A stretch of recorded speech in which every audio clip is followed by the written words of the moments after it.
सबसे पहले हम जो देखने वाले हैं वो है कोलकाता की शान ट्रम, जो कि सबसे पहले कोलकाता में ही चलाई गई थी सन 1873 में 24 फरवरी को। ठीक है, 2 घोड़ों की सहायता से चलाई जाती थी और बहुत ही बढ़िया 90s की याद दिला देगी आपको ये ट्रम। आज भी चलती है, 1877 में चलने वाली ट्रेन ट्रम आज भी चलती है। तो उसके अंदर बैठने का मज़ा ही कुछ अलग है दोस्तों। आप देखिए, अंदर बैठने के बाद में आपको रोडों का पूरा नज़ारा दिखाई देगा, मार्केट्स दिखाई देंगे, और जो पुरानी चीज़ें अभी तक चेंज नहीं की गई इसकी 90s 80s की जो भी चीज़ें अभी तक इसमें लगी हुई है, तो आपको पुराना वाला फील आएगा 90s का। तो देखिए, जब इलेक्ट्रिसिटी मौजूद हो गई तो 27 मार्च 1902 में इलेक्ट्रिसिटी से शुरू हो गई थी ट्रम। ठीक है, और देन बाद में जो कि इसमें 2 बोगियाँ अटैच होती थी, पहले भी 2 बोगियाँ थी, अभी भी 2 बोगियाँ ही है। ठीक है, इसमें मगर थोड़ा सा मॉडिफिकेशन किया गया है, एयर कंडीशनर वाली भी ट्रम्स है, बट अभी जो कि है मैं 90s वाली ट्रम में ट्रैवल कर रहा हूँ। ठीक है, देन इसके बाद हम चलेंगे हावड़ा स्टेशन की तरफ में। चलो, हावड़ा स्टेशन आप सभी ने सुना होगा, ये सेकंड लार्जेस्ट स्टेशन है इन द इंडिया, और ये सबसे ज़्यादा बिजी स्टेशन है, सबसे ज़्यादा रश वाला स्टेशन है। ठीक है, और ये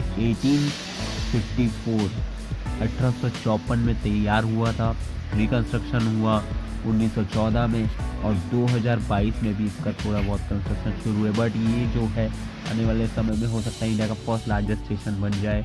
और इसी के सामने हमें देखने मिलता है हावड़ा ब्रिज। इसके बारे में हम हिस्ट्री जानेंगे, इसको बनाते समय इंजीनियर्स को क्या क्या प्रॉब्लम आई। बट इससे पहले सुबह की एक चीज़ पीना बहुत ज़्यादा ज़रूरी है, जो है चाय। और हावड़ा स्टेशन के सामने ही आपको कुल्हड़ में चाय मिल जाएगी, बढ़िया तरीके से पीजिए, इंजॉय कीजिए। अब हम जा रहे हैं जेट्टी टू बाबू घाट, और आप देख सकते हैं जो व्यू है बहुत ही बढ़िया है। हावड़ा ब्रिज बहुत ही अच्छी तरीके से क्लियर कट दिखाई देता है। और जेट्टी टू बाबू घाट जाने की मात्र टिकट जो है ना, वो सिर्फ और सिर्फ है 6 रुपये। हावड़ा ब्रिज, जिसे अभी रविंद्रनाथ सेतु के नाम से इस ब्रिज का नाम रखा गया है। और मैं आपको बताना चाहूँगा, जो ये व्यू है ना, ये कमाल का है गंगा नदी के ऊपर में, जो कि बहुत ही बढ़िया नज़ारा है। और आगे आप जो देख रहे हैं वो न्यू कोलकाता है, और जो ये किनारा है, यानी कि जो एरिया है, ये बहुत ही लाजवाब है। ये कोलकाता का सबसे पुराना स्पॉट बोला जा सकता है, एरिया बोला जा सकता है। और यहाँ से जो आप नज़ारे देखेंगे ना, कमाल के होंगे भाई, कमाल के। आपको हर जगह पे पेड़, केलों के पेड़ दिखाई देंगे, नारियल के पेड़ दिखाई देंगे। बहुत पैदावार है, एग्रीकल्चर को बहुत ज़्यादा सपोर्ट करता है कलकत्ता। सबसे ज़्यादा खेती होती थी चावल की कलकत्ता में। और भाई साहब, हावड़ा स्टेशन तो कमाल का ही लग रहा है, यहाँ से लाल लाल चमकता हुआ दिखाई दे रहा है। और जो हमारे देश का तिरंगा है ना भाई, वो तो सोने पे सुहागा है, क्या बताऊँ आपको। ये जो सीन है ना, ये बहुत कम जगहों पे आपको देखने मिलेगा। आपकी आंखें खुश हो जाएंगी ऐसे सीन देख देख के। आपको मैं बताना चाहूँगा, कोलकाता का अपना एक इतिहास रहा है। कोलकाता इंडिया की राजधानी थी एक समय पे, जब ब्रिटिश लोग यहाँ शासन करते थे। सबसे पहले ब्रिटिश लोगों ने शासन कोलकाता पे किया था, बट इतनी आसानी से वो कोलकाता में घुस नहीं पाए थे। एक धोखा मिला जिसके कारण वो इधर इंडिया में घुस पाए। सिराजुद्दौला, जो कि यहाँ का नवाब था, उसने ब्रिटिश लोगों को घुसने से रोका था। 2 बार लड़ाई हुई, दोनों बार उसने हरा दिया था अंग्रेजों को। बट कहते हैं ना, अपना ही गद्दार होता है तो क्या कर सकते हैं। सिराजुद्दौला का एक भाई था मीर जाफर, जिसने अंग्रेजों के सामने जाके उसकी सारी स्ट्रेटजी एक्सप्लेन, जो तीसरा युद्ध होने वाला था उसकी सारे प्लान की बातें खोल दी थी, जिसके कारण सिराजुद्दौला हार गया। और अंग्रेजों ने, जो कि है इंडिया में, अपना पहला दस्तक दे दिया था। और फिर धीरे धीरे पढ़ते वो ओवर इंडिया बढ़ गए।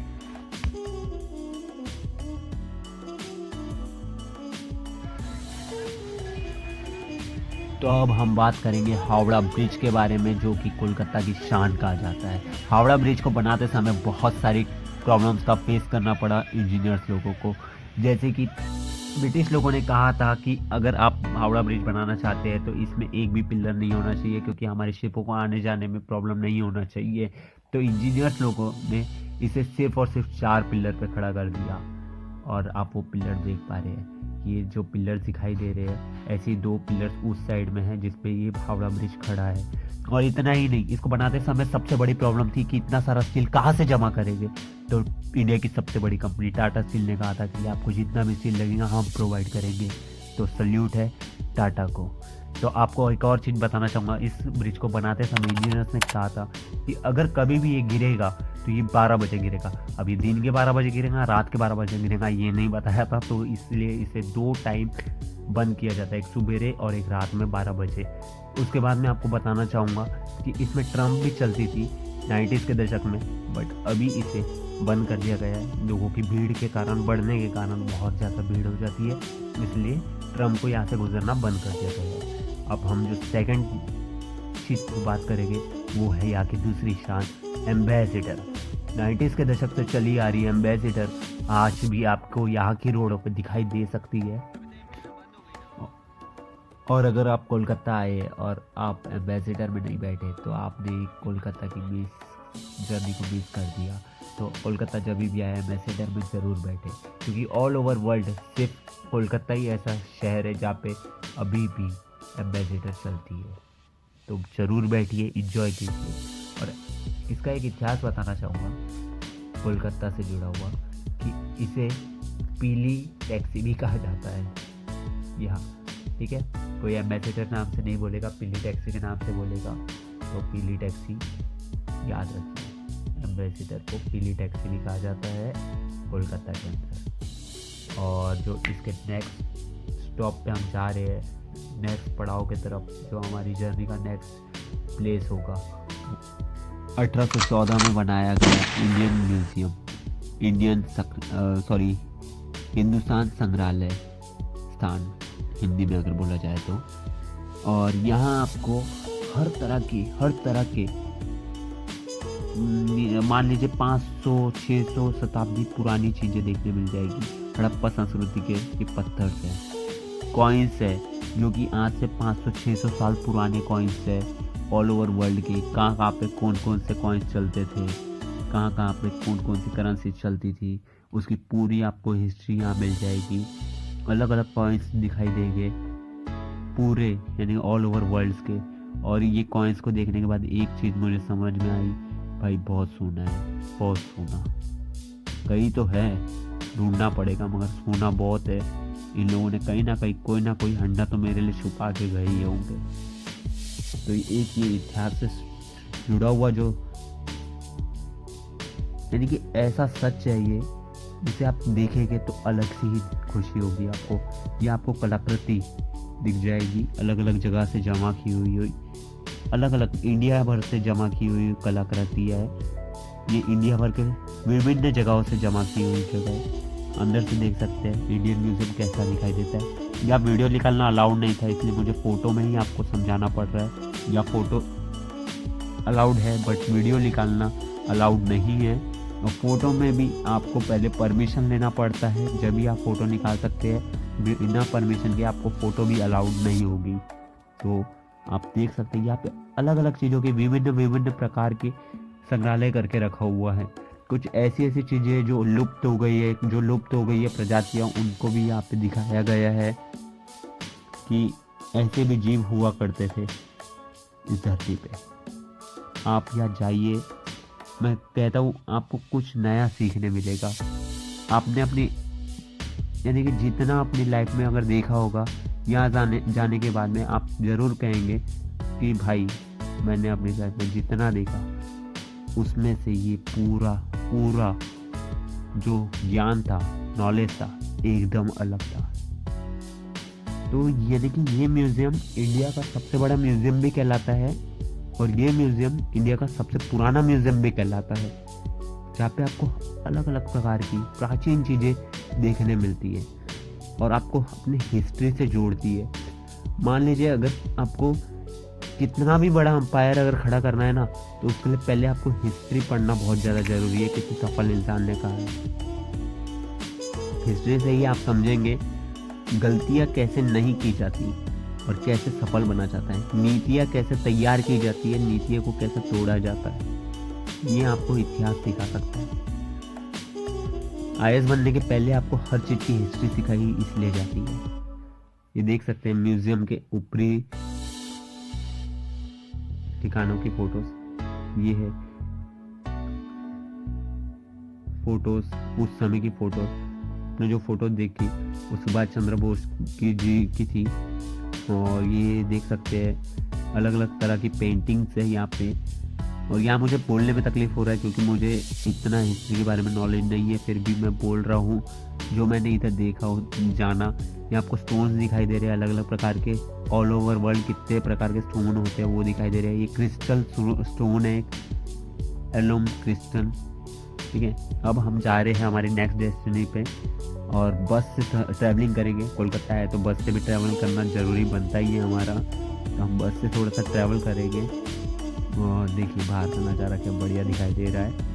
और इतना ही नहीं, हम इसके बाद में थोड़ा सा मार्केट भी पैदल पैदल घूमते हुए जाएंगे। यार पैदल ना चले तो मार्केट का क्या मज़ा है ना। तो ये देख सकते हैं आप। और ऐसा नहीं कोलकाता में एक जगह आपको मार्केट मिलेगा, या कोलकाता में आप कहीं भी चले जाइए, कहीं भी किसी भी गली में चले जाइए, आपको मार्केट ही मार्केट दिखाई देगा। पूरा कोलकाता बोला जाए तो मार्केट है। ये एक ज़माने में है। ऑल ओवर वर्ल्ड को ट्रेडिंग क्या होती है ये कोलकाता ने सिखाया है। तो ऑब्वियसली सी बात है कि कोलकाता छोटा मोटा मार्केट तो होगा नहीं।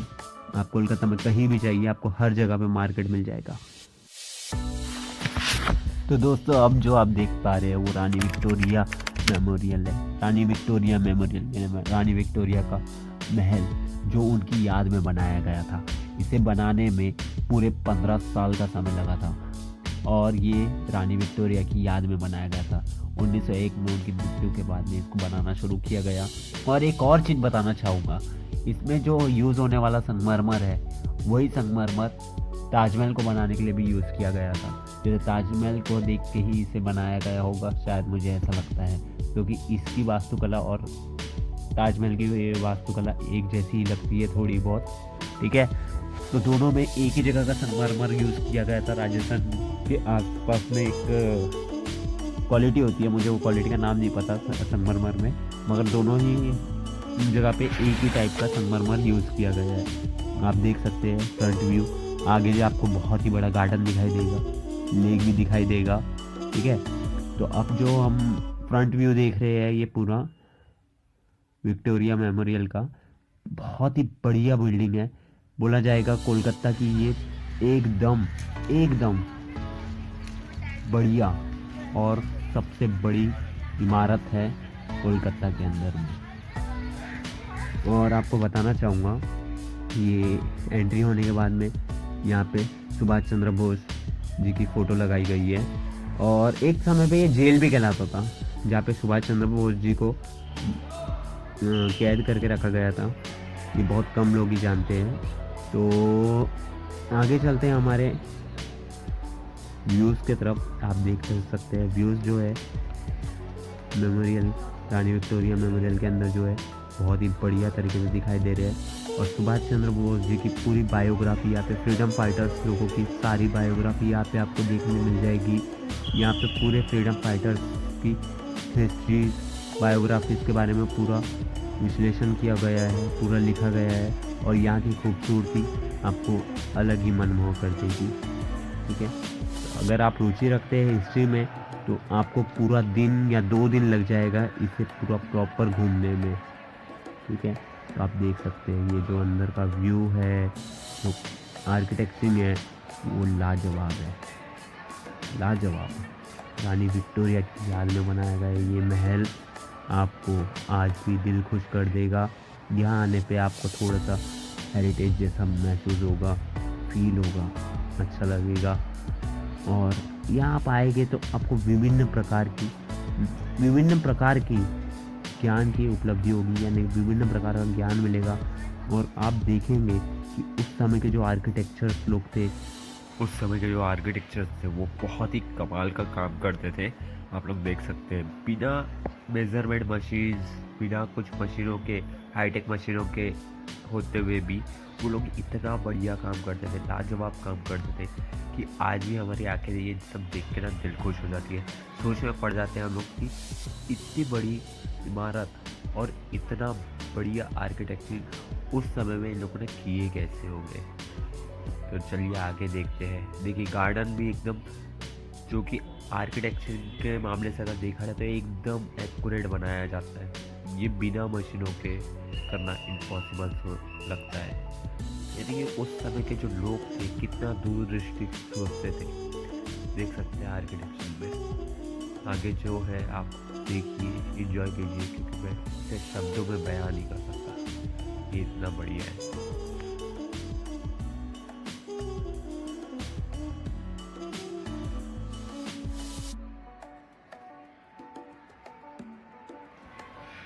और अगर आपने चैनल को सब्सक्राइब नहीं किया है तो प्लीज़ प्लीज़ प्लीज़ चैनल को सब्सक्राइब कर लीजिए, क्योंकि देखिए इसमें बहुत मेहनत लगती है और आप सब्सक्राइब करते हैं तो हमारा दिल खुश हो जाता है।